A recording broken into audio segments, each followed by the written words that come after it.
Well, once again, a very good afternoon, ladies and gentlemen. Welcome here to 270 this afternoon for the Royal Caribbean Story, part number 2. If you didn't join us for part number 1 a few days ago, we do have this wonderful little recap video which goes back over part number 1 and gives you a brief introduction, of course, to the history of Royal Caribbean International. So, with that being said, away we go.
In the late 1960s, the cruise industry was still in its infancy. The market was dominated by aging ocean liners that were not suited to leisure travel in warm climates. Miami-based hotelier and budding cruise entrepreneur Edwin Stefan had a vision to create a new cruise line offering vacations in state-of-the-art, safe ships designed for warm water cruising. His ideas received the backing from 2 respected Scandinavian shipping companies, and they agreed to build 3 new ships. Royal Caribbean Cruise Line was chosen as the company name, with the word Royal harking back to Norway's maritime heritage. The beginning of the 1970s was a very busy time for the new company as the design and construction of the new ships took shape. They incorporated many innovative features, both in staterooms and public spaces, topped most strikingly with a stunning lounge built into the smokestack. Built in Finland, Song of Norway was the first of the 3 ships to be delivered, and she set out on her historic maiden voyage during October 1970 with a 7-day itinerary to the Caribbean. 1 year later, she was joined by Nordic Prince. And in 1972, the trio was completed when Sun Viking joined her sisters at the home port of Miami, Florida. With state-of-the-art ships and fantastic service, the fledgling cruise line was an instant hit. Edwin Stefan's dream had become a reality.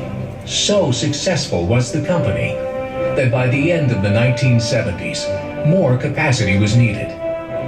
The solution was the most innovative passenger ship surgery ever conceived, as Song of Norway was sliced in 2 and stretched, taking her capacity from 700 guests to over 1,000.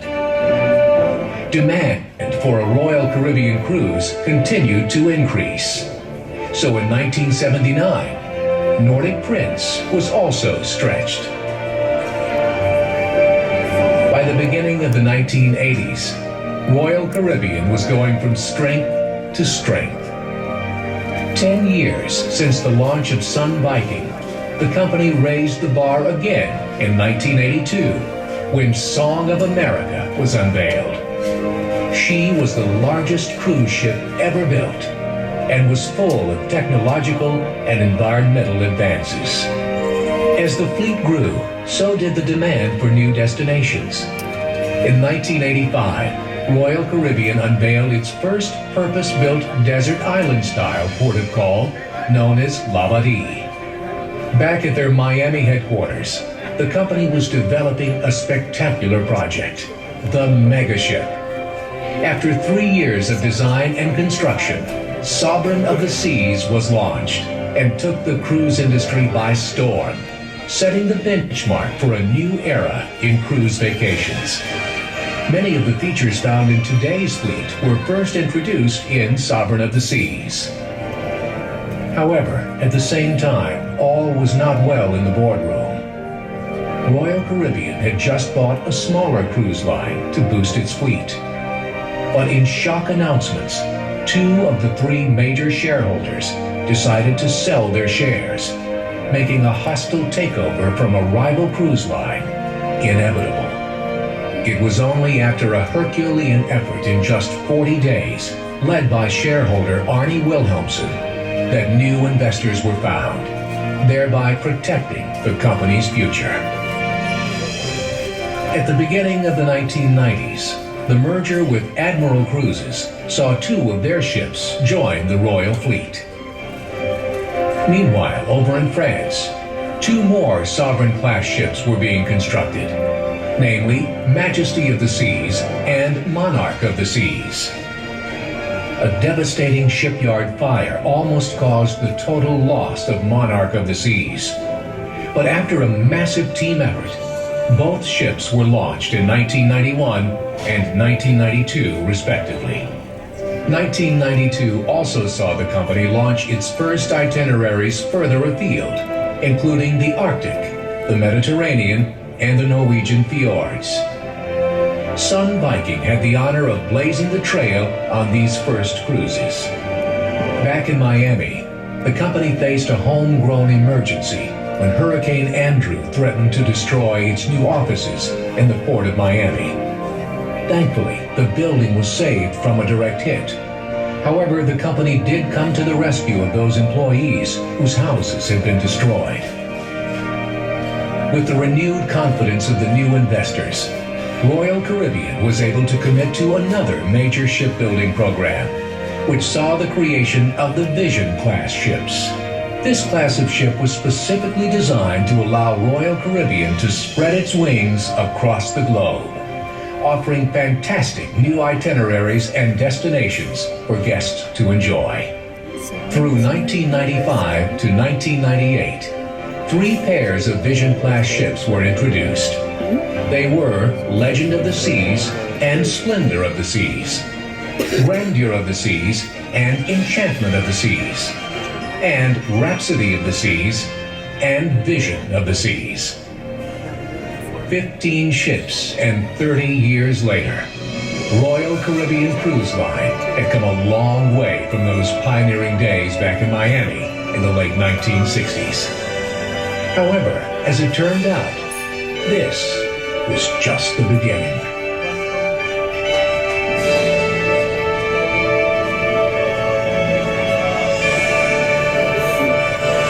Well, welcome back everybody to part number 2 of the Royal Caribbean story, which we pick up in the latter half of the 1990s. Now, as we've seen from the video, Royal Caribbean had already embarked on its largest shipbuilding program ever, constructing 6 Vision-class ships in just 3 years. These ships were destined for far-flung corners of the world, which was reflected in the company changing its name in 1997 from Royal Caribbean Cruise Line to Royal Caribbean International. However, the company recognized that homegrown demand for cruises to the Caribbean continued to grow. An ever-broadening base of guests demanded more facilities and more choices from their cruise experience. So let's hear from our CEO and chairman, Richard Fain. It's not often you can find a vacation that offers something for everybody. And so one of the big changes is the idea of multi-generational travel. Not just parents and their children, but grandparents and their grandchildren, grandparents of 2 generations, 3 generations. And it's such a wonderful experience that everybody enjoys. Each can do their own thing, and yet each is still together. And there are many vacations. I now speak as the proud father of 4 children and the equally proud grandfather of 4 gorgeous grandchildren. And there are so few vacations that you can undertake that begin to offer the multifaceted experience that you get on board one of our cruise ships. And people are responding to it. So people are beginning to realize it, and we have shifted our product to provide for that. And we think we've really pushed the envelope on that. With the millennium fast approaching, it was time once again for the company to wow the cruise industry with a new type of ship, ready to transport Royal Caribbean into the 21st century.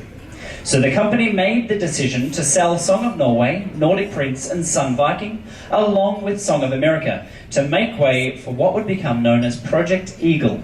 Work began on the new design in 1996. As you can imagine, the task of designing a large cruise ship from a blank sheet of paper is a very complex and technically demanding process involving thousands of people. In all, this project was scheduled to take 3 years, so that the new ship would be launched in 1999. Project Eagle was the internal code name for the new ship. The plans were big, huge in fact. For a start, she would become the world's biggest cruise ship ever built, weighing in at 137,276 gross tons, weighing more than twice as much of the Song of Norway, Nordic Prince and Sun Viking put together. She would have stateroom accommodations for over 3,100 guests. Leading the design process in every new build project at Royal Caribbean is the Executive Steering Committee. Working with talented engineers, architects and the company's own design specialists, it is the Executive Steering Committee's job to narrow down the hundreds of design concepts to determine exactly how the ship will look and what it will offer. So let's take a moment to hear from Peter Compton, the former Vice President of Entertainment and Guest Activities, who led the entertainment product for 24 years, and to learn how one of the most iconic spaces on Project Eagle came about. And one of the things that we had come up with is that we had a lot more space and a lot of volume to do fun things in. And we've always done fun games and sort of emulated the TV shows and gotten the guests involved in that sort of interactive stuff. So loosely, we said we would like to have a black box on the ship somewhere where we'll fill it up with studio equipment and we'll be able to do the shows like we're doing now on the stage, but we'll be able to also video them, maybe replay them in the cabins, and the people could have fun seeing themselves from what they were doing. At that time, I'd been playing around with this arena-type seating so that people could see people from everywhere, and we would have huge dance and talked about sock hops and dance demonstrations with ballroom and the whole thing. And somebody said, yeah, and we could even put down a piece of glice, which is plastic that you put oil on, and do some ice skating demonstrations. And literally, in that meeting, Richard said, no, if you're going to do that, you're going to do real ice. Well, of course, we loved it. But we never would have gone into the meeting saying, we have this great idea, we'd like to build an ice rink on this ship. And they'd say, what? You know what I'm saying?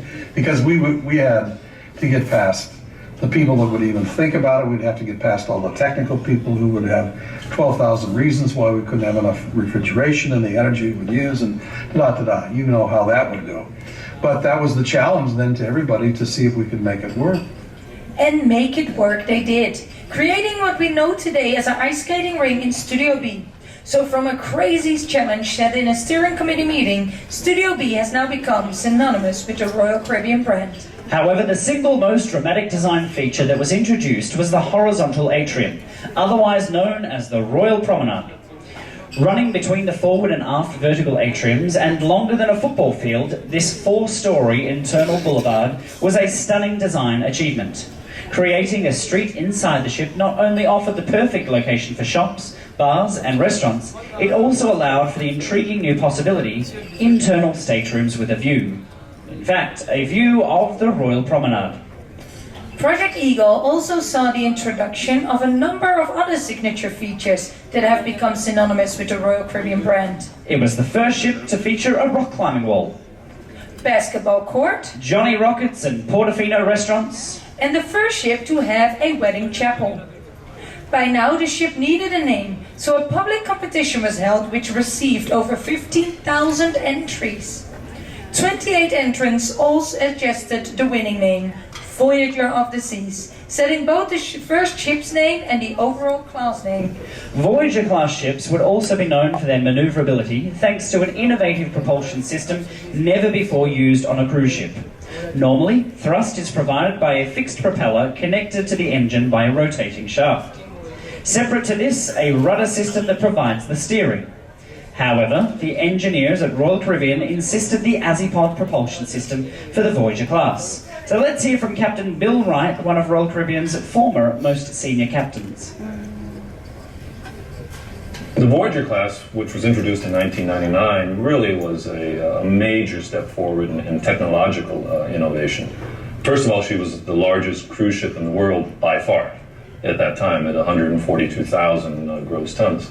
But she also introduced many new things, one of the main ones being the introduction of Azipods.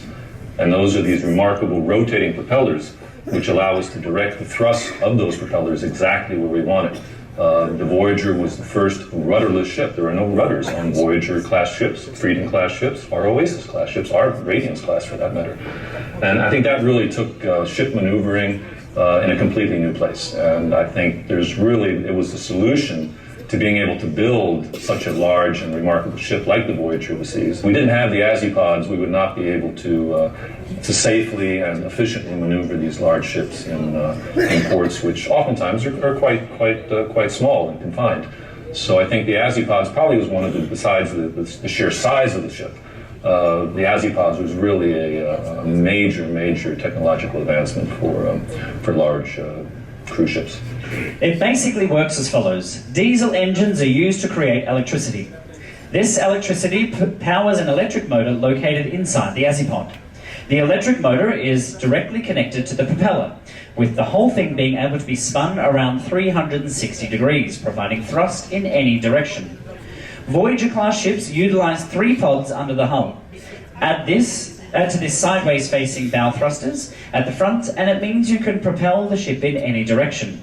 In fact, during the sea trials for Voyager, she recorded a top forward speed of 25 knots, a top speed in reverse of 17 knots, and a top sideways speed of 3 knots, which technically means she would set the world record for sideways travel by an ocean-going passenger ship. On Saturday, November 20th, 1999, in the port of Miami, Voyager of the Seas took center stage in our official naming ceremony. Aptly for the largest cruise ship in the world, and the first to include an ice skating ring, her godmother was the ice skating Olympic gold medalist and world champion Katarina Witt. The media, guests and industry commentators were all united in their amazement at this awe-inspiring new ship. It was clear that Royal Caribbean had led the world of cruising into the 21st century. However, the perceptions of cruising by the wider public were still dominated by the clichés of the past decades. To give you an example, let's look at a couple of commercials for Royal Caribbean dating back to the 1980s.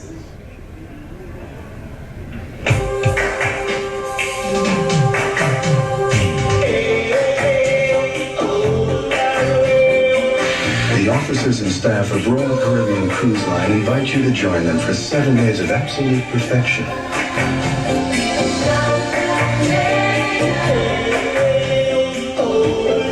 RSVP, your local travel agent. Don't just cruise the Caribbean, cruise the Royal Caribbean.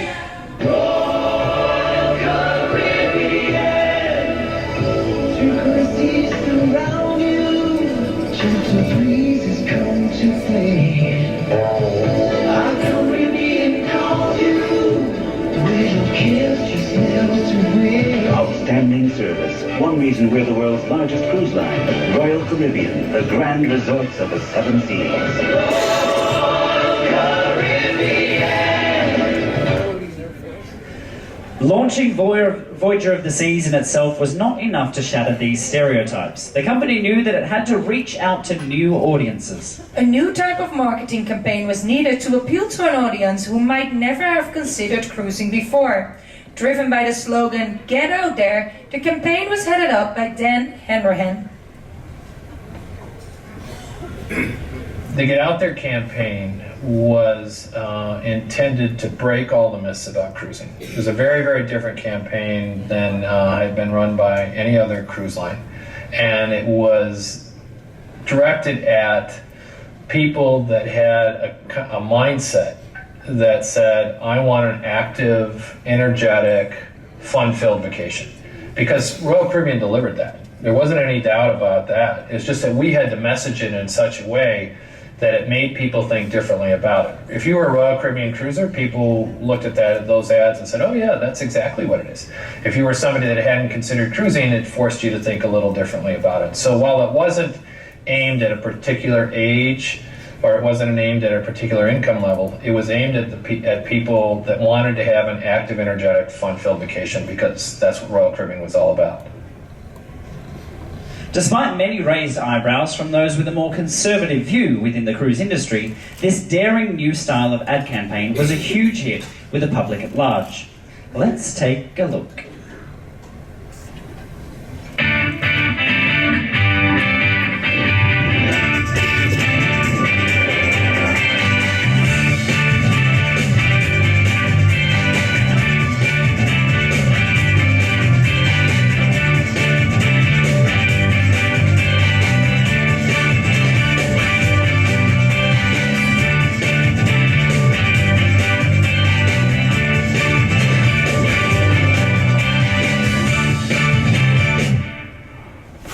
Explorer of the Seas was the second Voyager-class ship. She was launched in the year 2000. However, the launch of the third ship, Adventurer of the Seas, would be overshadowed by the tragic events of September 11, 2001. Nearly 3,000 people lost their lives in the World Trade Center attacks in New York. In tribute to the selflessness and sacrifice of New York's fire and police department, the naming ceremony of Adventure of the Seas was moved to New York.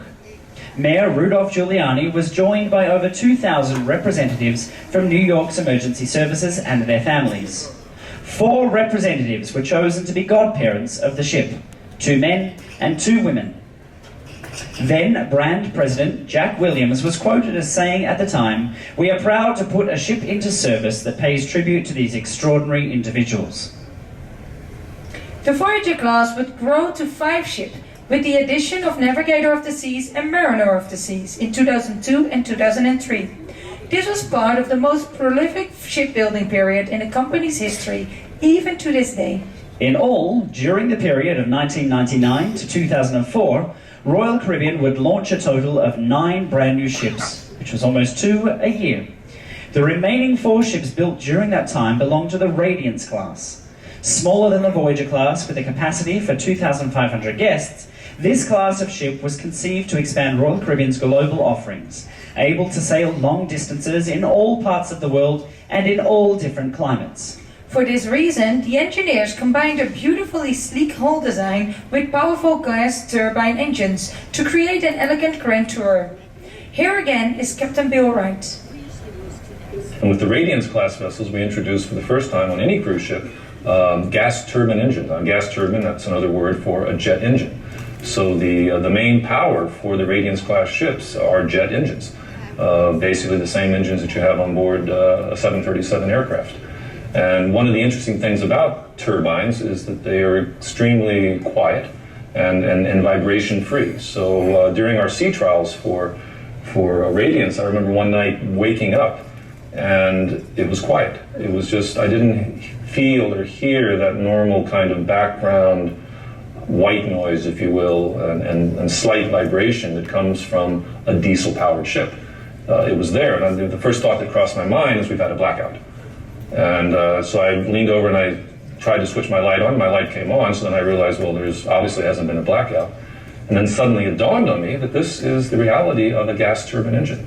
They're so quiet and so smooth and extremely efficient, very small, so compared to what we would have to put on board if the ship was to be powered by conventional diesel electric engines. So it really introduced a whole new area of engine room design and a way of powering the ships. The 4 ships that made up the class are Radiance of the Seas, Brilliance of the Seas, Serenade of the Seas, and Jewel of the Seas. Built indoors in the world-famous Meyer shipyard in Germany, they were built to Panamax specifications, meaning they are the largest vessels still able to use the Panama Canal, connecting the Pacific and Atlantic Oceans. For globetrotting ships, this detail saved thousands of nautical miles sailing around South America and the infamous Cape Horn. Of all the features you might expect to find on a cruise ship, we doubt that a billiard table would be one, for obvious reasons. However, Radiance-class ships were the world's first ships to feature self-leveling billiard tables. A computer-controlled gyroscope mechanism ensures that the table remains level even if the ship does not.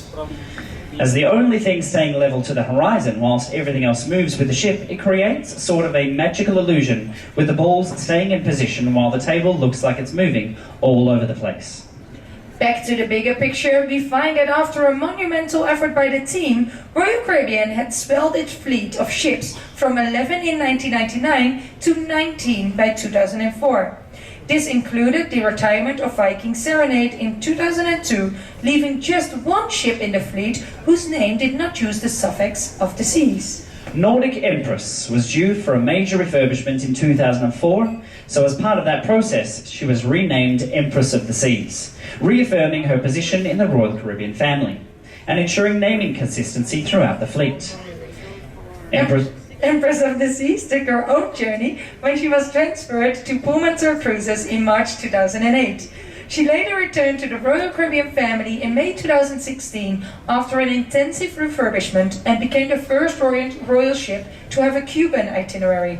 Despite the addition of 9 new ships, more capacity was still required to satisfy the ever-growing consumer demand, so an ambitious plan was formed to create the groundbreaking ship surgery of the late 1970s that saw Song of Norway and Nordic Prince cut in 2 and stretched. Plans were drawn up for stretching Vision-class ships to increase their capacity and facilities. In May 2005, Enchantment of the Seas entered a dry dock in Rotterdam, finally something I pronounce, Holland, as the first Vision-class ship to be stretched. A new 73-feet midsection was inserted, adding 151 new staterooms, Bolero lounge and an expanded pool deck area.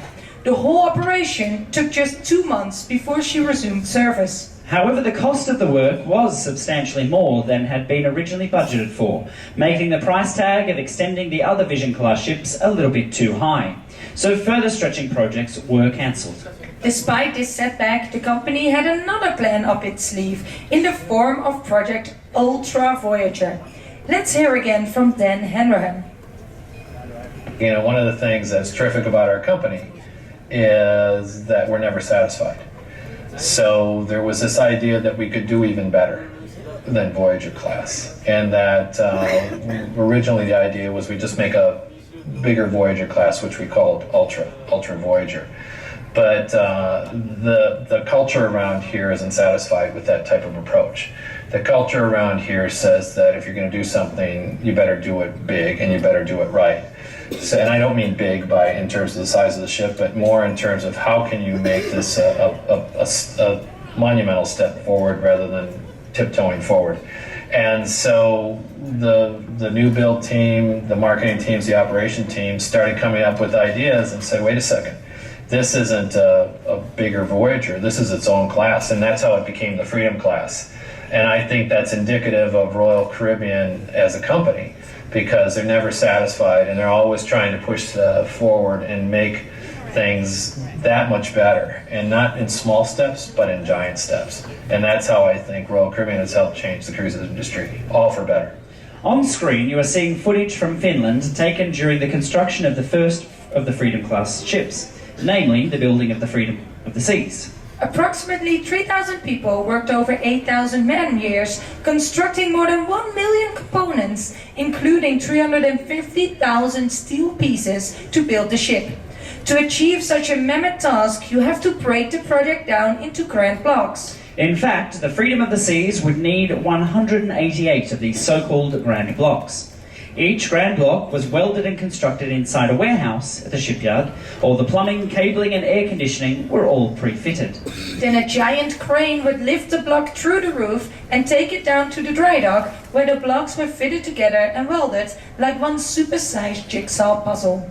Separately, 2,500 cabin units were built as individual units, brought to the shipyard on trucks and then literally slid into place inside the superstructure and then connected up. This ingenious process of manufacturing means that a ship that is bigger than an aircraft carrier can be built in about 2 years. When she was built, Freedom of the Seas took the title of becoming the world's largest cruise ship, weighing in at 154,407 gross tons, and measuring over 1,100 feet from bow to stern. To put that into perspective, if she was stood on her end, it would be taller than the Eiffel Tower in Paris and the Chrysler Building in New York. In fact, from the waterline to the top of the funnel, she measures 200 feet tall. That's about the same length as the wingspan of a Boeing 747. However, things didn't go completely to plan during construction. A problem with a bearing in one of the main azipod propulsions unit called for an unintended stop in Hamburg, Germany, for a replacement to be fitted. But she nearly didn't make it out of Finland due to thick ice blocking her path to the open seas. Rather unceremoniously, she needed to be pulled out by 3 tugboats and 2 icebreakers. Once in Hamburg, the captain required nerves of steel, as the ship was virtually too big for the dock, requiring pinpoint accuracy while maneuvering her into position. On May 12, 2006, Freedom of the Seas sailed into New York Harbor for a unique naming ceremony. The team of NBC's Today Show was on board to broadcast this event live around the world. Further glitz and glamour was to follow later that evening with a star-studded event on board to pay tribute to the work of director, writer and actor Spike Lee. The guest list included Samuel L. Jackson, George Lucas, Oprah Winfrey and Wesley Snipes. The extra size of the Freedom class ships compared to the Voyager class allowed Royal Caribbean to offer even more exciting amenities and activities for our guests. These included the H2O Zone, a purpose-built water park for kids, and the spectacular cantilevered whirlpools that extend out over the side of the ship some 200 feet in the air. The Freedom class ships were also fitted with the biggest fitness centres at sea, including a full-size boxing ring, which was inaugurated during the first cruise by 5 boxing champions, including Joe Frazier and Larry Holmes. Another standout feature was the sports deck. The Freedom of the Seas was the first ship to feature the Flow Rider. This incredible surf simulator pumps 30,000 gallons of water a minute on a 3-inch sheet over a gentle sloping padded membrane. The result is a never-ending barrelless wave which guarantees thrills and spills. Freedom of the Seas was joined by Liberty of the Seas in 2007, with Independence of the Seas completing the trio in 2008. At a total cost of over $2.4 billion, these magnificent ships allowed Royal Caribbean to offer its cruise vacations to an additional 11,000 guests per week. As we have seen throughout this presentation, in the cruise industry, you cannot afford to rest on your laurels. To keep up with the pace of growth, the company has needed to embark on new shipbuilding programs, while construction of the previous class was still going on. The final part of our story is no exception. Royal Caribbean has always been known for pushing the boundaries of what is possible and leading the way in innovative shipbuilding. However, nothing would prepare the world for what they saw in 2009.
2 hours from entering the jetties at Port Everglades after our Atlantic crossing. It's been, and what a crossing it's been, starting with that dramatic passage under the Great Belt Bridge in Denmark,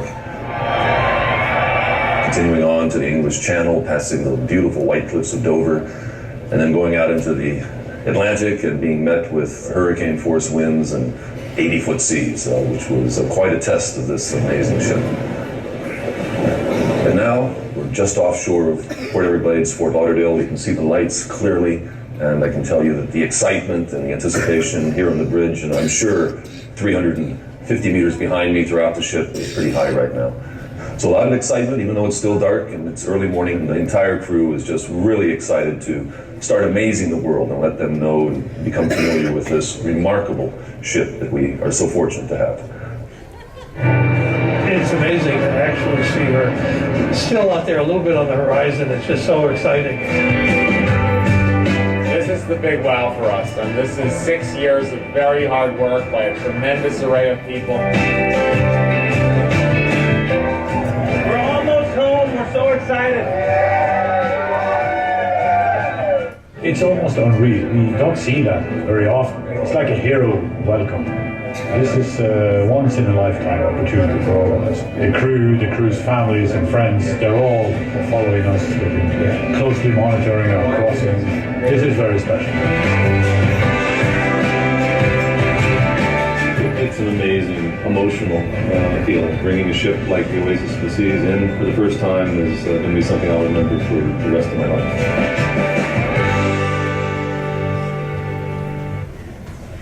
Oasis of the Seas represents the pinnacle of 40 years of tireless dedication by all at Royal Caribbean to deliver the most unforgettable cruise vacation imaginable. Now the statistics speak for themselves. Over 1,100 feet long, over 200 feet wide, and 20 stories high, and weighing over 225,000 gross tons. Oasis of the Seas was the largest cruise ship ever built by a huge margin. She cost over $1 billion to build, and she supports over 6,000 guests and over 2,000 crew. Her groundbreaking design clusters amenities into 7 distinct neighborhoods, including Central Park, with over 12,000 real plants and trees, making it the first ever living park at sea. The boardwalk, featuring the spectacular amphitheater-style aqua theater and the first ever carousel at sea. The pool and sports zone features 2 flow riders, 4 pools, 10 whirlpools, a zip line, a mini golf course, a full-size basketball court, and 2 rock climbing walls. 24 dining options range from the magnificent Opus dining room to specialty dining choices, including 150 Central Park. Entertainment Place includes the 1,400-seat Opal Theatre that staged the Broadway show Hairspray, and Studio B featured its hit ice show Frozen in Time. In addition, there is a dedicated jazz club venue, a comedy club, a dance club, a karaoke bar, a Latin bar, and so the list goes on. The Oasis made headlines the world over with the features we've just mentioned stealing the limelight. But what many don't necessarily realize is that incredible innovations were not just confined to the public spaces of the ship. Dating back to the early 1990s, the company had a focus on protecting the environment with the introduction of the Save the Waves program. Now let's fast forward to today, and the company is proud to be at the forefront of environmental and marine protection. So let's hear from Jamie Sweeting, who led the team dedicated to integrating these practices throughout the company. We look at absolutely every way that the ship can have an impact on the environment and are very aggressively trying to minimize that footprint. So that can be anything from energy and air. So how can we generate the energy that we use on board in the most efficient manner possible? So that's working with engine manufacturers to optimize those engines so that you can produce more energy with less fuel. And all the way through to water, the way we generate water on board, and the way we use energy or water on board. And essentially, when it comes to water, we use between 20 and 40% less water per person per day than your average household person here in the United States. Ultimately, it is the marine environment in which our ships operate. It's where our our staff and crew make their living, and they live out at sea. So it's part of our way to show respect for where we operate, and ultimately we believe the oceans are the goose that lays the golden egg. Nobody wants to cruise on polluted seas or visit degraded destinations. So behind the scenes, an enormous effort takes place to minimize the company's impact on the environment. Advanced wastewater purification ensures water released back into the ocean is as safe as drinking water. Reduce, reuse and recycle is a company-wide philosophy both at sea and on shore. In fact, the company met its target of recycling 50% more waste in by 2015 in 2010, a full 5 years ahead of schedule. Energy efficiency permeates through the business, from ship's hull designs to energy-saving features in ship's staterooms, which goes all the way towards realising an ambitious target to cut the company's CO2 footprint by 35% in 2015 from the level back in 2005. The company also created the Ocean Fund back in 1996 and has since contributed more than $11 million to protect and safeguard the health of the world's oceans. As I am sure you are all aware, Oasis of the Seas is not alone as being the largest cruise ship ever built. After her launch in 2009, she was joined 1 year later by her sister, Allure of the Seas. On screen you can see the epic moment when the two largest cruise ships ever built met for the first time. Although the ships are virtually identical, there are some important differences. The first was pointed out in a humorous way when the two ships exchanged gifts. Captain Zini from Allure of the Seas arranged for a giant ruler to be sent to Oasis of the Seas, reminding her captain that Allure of the Seas had been measured to be 50 millimeters or 2 inches longer than her older sister, making Allure the outright biggest cruise ship in the world. Even from day one, Allure of the Seas earned the title of the Ship of Entertainment, as she was the first ship in history to have an animated godmother, Princess Fiona from the Shrek series. Royal Caribbean was also the first cruise line to offer authentic Broadway productions when it launched Hairspray on board the Oasis of the Seas. With Allure of the Seas, they raised the bar yet again when the team took on the challenge of staging Chicago the musical. Having held auditions in cities around the world, the production cast rehearsed for months at the company's purpose-built studios just north of its head offices in Florida, ensuring everything was perfect for opening night. Over and above the entertainment, Allure of the Seas also introduced another significant brand alliances, notably the first Starbucks at sea. On screen now, we see Captain Zini making the first Starbucks coffee ever made on the ocean and serving it to his toughest critic, his wife. To appeal to the visual senses, Royal Caribbean always had showcased incredible artwork across its fleet, and over the years had invested nearly $200 million to build its art collection. Allure of the Seas features fabulous art, and this art collection includes the work of Miami-based pop artist Romero Brito.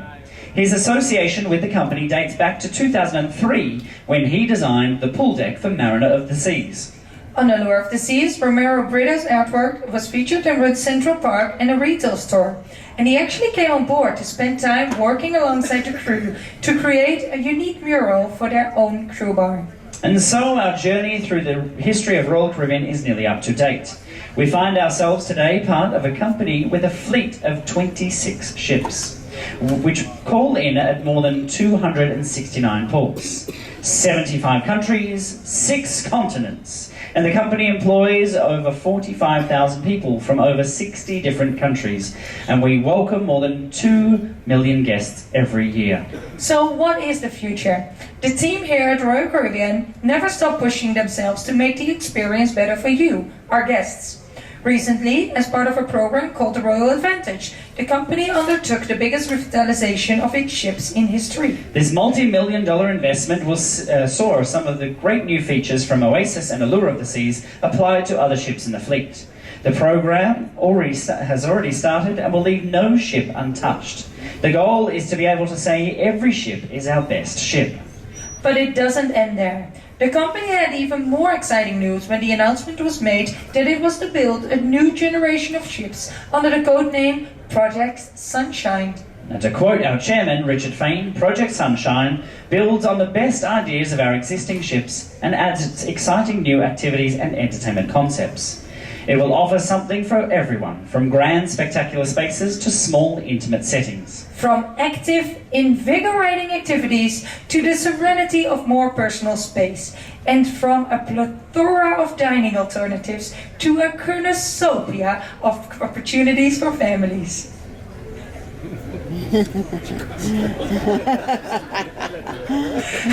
Thank you.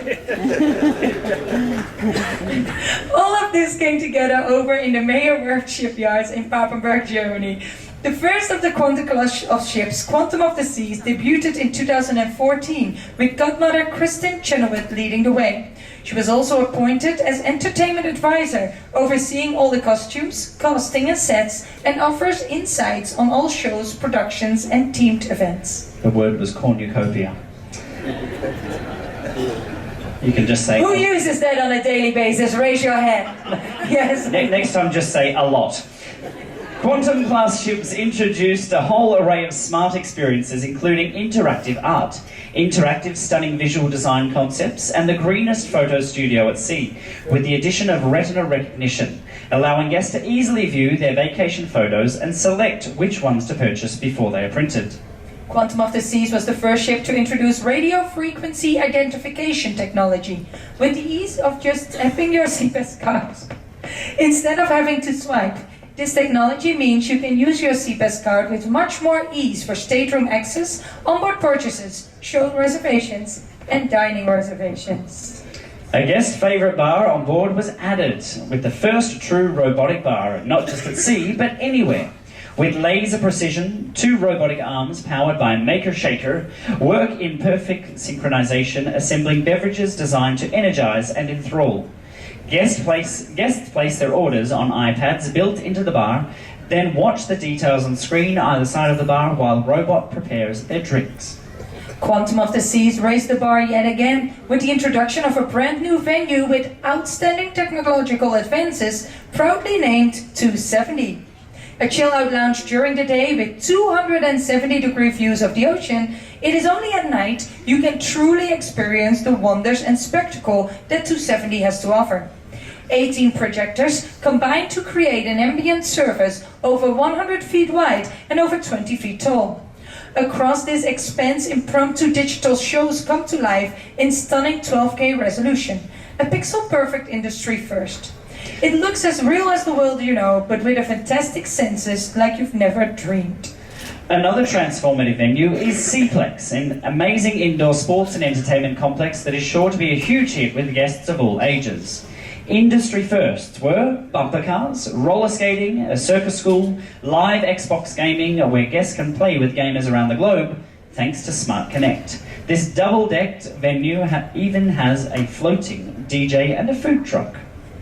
Another first for Royal Caribbean, and the first ever at sea, was the introduction of the North Star. The North Star is an engineering marvel that takes guests to new heights in a jewel-shaped glass capsule that gently rises more than 300 feet in the air, taking guests on a spectacular journey and delivering awe-inspiring 360-degree views. Quantum was the first ship to include Ripcord by iFly, the first skydiving experience at sea, which allows everyone from first-time flyers to seasoned skydivers to enjoy the sheer thrill and exhilaration of skydiving in a safe, controlled environment. All of these features have been included in all 3 of Royal Caribbean's current Quantum-class ships, including the Anthem of the Seas, which was launched in 2015, with British travel agent Emma Wilby being the godmother, and Ovation of the Seas, which was launched the year after in 2016, with Chinese actress Fan Bingbing as godmother. Over the years, Royal Caribbean has said goodbye to certain ships of the fleet with the retirement of Sovereign of the Seas in 2008 and Monarch of the Seas in 2013. Splendor of the Seas, who was sold to TUI Cruises in April 2016, and the Legend of the Seas was also transferred over to TUI Cruises in March 2017. The success of the first two Oasis-class ships led Royal Caribbean to order a third ship of this type in 2012. Built in France with a gross tonnage of 226,963, Harmony of the Seas started service in May 2016 as the largest passenger ship in the world, surpassing her older sister, Oasis and Allure, with Miami-Dade County teacher Brittany Affolter becoming godmother. Harmony of the Seas pushed boundaries even further with the addition of the Perfect Storm water slides on the pool deck and the Ultimate Abyss dry slide, which plummets guests from deck 16 all the way down to the boardwalk located on deck 6. Harmony of the Seas was not the first Royal Caribbean ship to feature water slides. It was actually Liberty of the Seas when she went under a refurbishment in January 2016. The newest ship to arrive to the Royal Caribbean family was the Symphony of the Seas, and now, just a month ago, the Spectrum of the Seas, which debuted in 2018. Symphony of the Seas may be the fourth Oasis-class ship to be built, but she is not without her own innovations. Get ready for revolutionary new firsts, like glow-in-the-dark laser tag, the game day, game-changing Playmaker sports bar and arcade, and the ultimate family suite. Symphony is said to be the new sound of adventure, and will be arriving, or did arrive, in the port of Miami last November. After a full revitalization, Royal Caribbean recently opened its first private island, Coco Cay, that we spoke about in part 1. With one-of-a-kind ways that thrill and chill, all in the same day, and like conquering the tallest water slide in North America, and snapping a shot from 400 feet up in a helium balloon. A drink at the swim-up bar in the Bahamas' largest freshwater pool, or a taste of Bora Bora in the only private overwater cabanas in the Bahamas. This is a perfect day at Coco Cay.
And of course, Coco Cay will now include a brand new pier, which will allow Royal Caribbean ships of all sizes to dock there. No more tendering. Yes. Yes. But that is not the only pier that we are here to talk about today. Royal Caribbean is operating a new cruise terminal at Port Miami that handles the largest cruise ships in the world. The new terminal recently opened and houses an angular glass centre and a parking garage with about 1,000 car spaces at the northeastern side of the port. The 170,000 square foot terminal is nicknamed the Crown of Miami because of its shape. The design evokes the points of a crown when viewed from the water and the M of Miami when viewed from the east or the west. At night, the terminal's facade is lit, providing a dynamic addition to the Port Miami landscape. Royal Caribbean's fleet is always ever growing, with many ships on order and construction already happening. Spectrum of the Seas recently debuted and will be the first Quantum Ultra ship that will specifically be designed for guests in China and the Asia-Pacific region. And will feature cutting-edge and unprecedented experiences and amenities.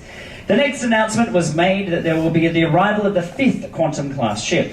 Michael Bailey, our current president and CEO, was quoted saying that at Royal Caribbean, we are focused on continuously improving efficiency and sustainability. And the 5th Quantum-class vessel will be clear evidence of this. Also, a 5th Oasis-class ship has been ordered with an expected delivery date of 2021. The most recent announcement made by Royal Caribbean was that the company had signed a memorandum of understanding with shipbuilder Meyer Turku to build a new class of cruise ships that will be powered by liquefied natural gas, LNG. The new cruise ships will join Royal Caribbean's fleet and are under the project name Icon.